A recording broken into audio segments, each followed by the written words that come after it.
Hey, what's going on, everybody? This is Gabriel Santos from gfsantos.com, and in today's video I want to share with you all what the path to breaking through your weed addiction looks like.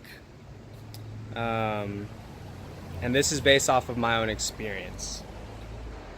So, ideally, the next video you watch will be that breakthrough video, right? Whether it's mine or someone else's, or the next article or the next book you read or the next golden nugget that you read will be that golden ticket breakthrough piece where you absorb the information and you're hit with this come to Jesus realization, and you're like, oh my God, that's it.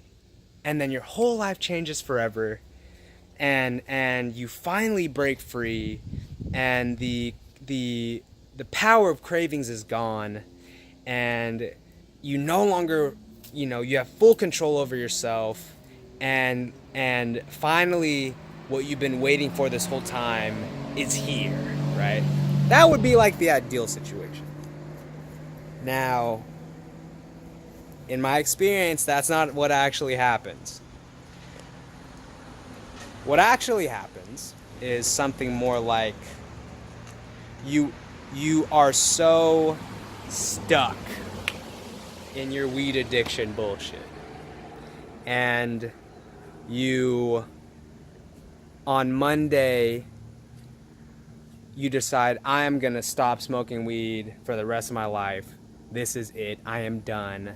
I don't care. This is finally it. I feel good. I promise myself this is gonna be it. And then by Thursday evening, you have a bong in your hands, a lighter in the other, and you're about to rip the fattest hit of your life. And this will go on for years, where in January you'll say, you know what, this is the year.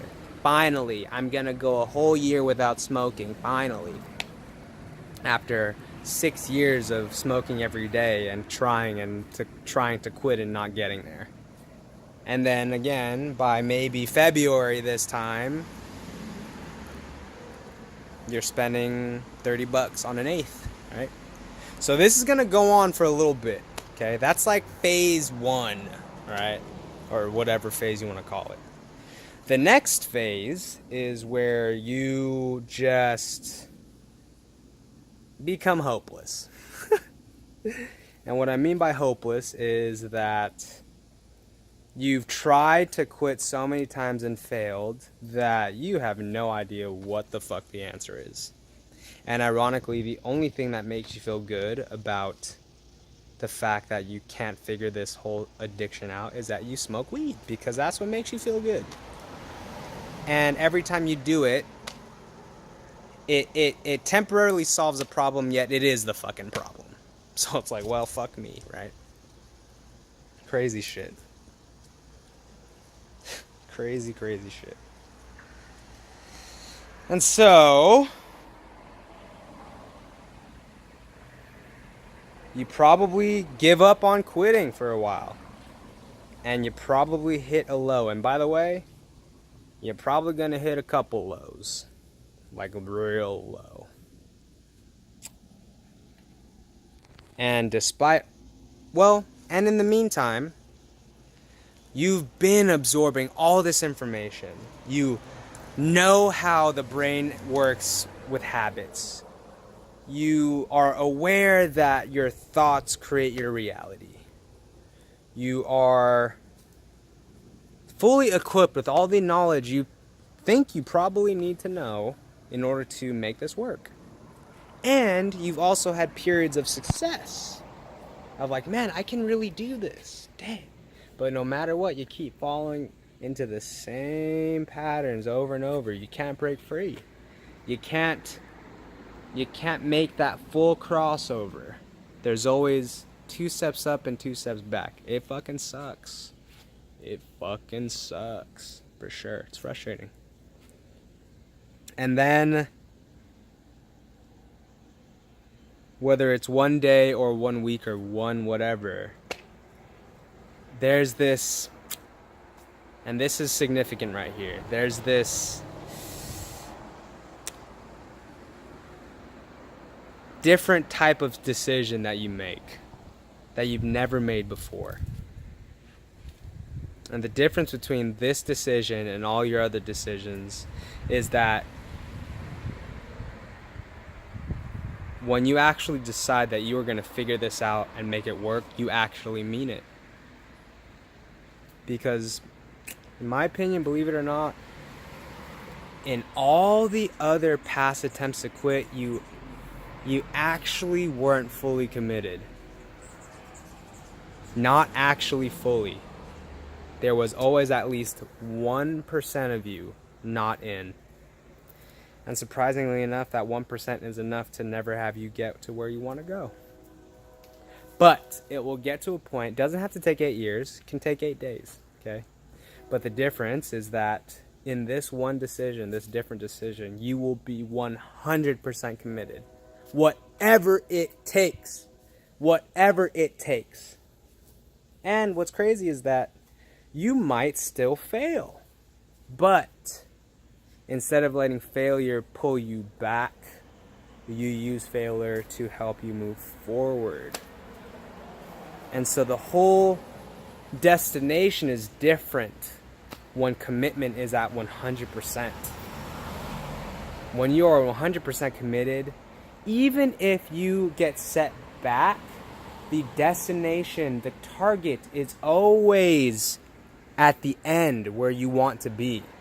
Whereas when you're 50% committed or 70% committed or 10% committed, your target is actually behind you. You're not actually going towards the finish line. Your target is not to complete. Your target is to not complete, really. And so what I want you to understand is that there is no rush in you getting to this point. And in fact, I'm not even sure you can force yourself to get there. Like, how many times have I said I'm committed when I wasn't really committed? How many times have you said that, right? A billion times. And so I guess the underlying message of this video is that it's gonna happen one day, and it'll happen when you actually fucking mean it. And I don't know when that day is. I didn't know when that day would be for me.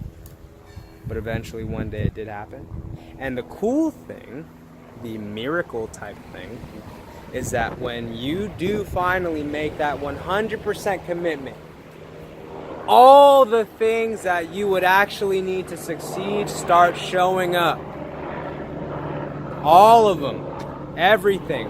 The right people, the right places, the right books, the right opportunities, the right messages, the right insights, the right dreams, all the right shit starts showing up when you finally make 100% commitment. Can't explain it. Call it God, call it the universe, call it coincidence, whatever. Synchronicity.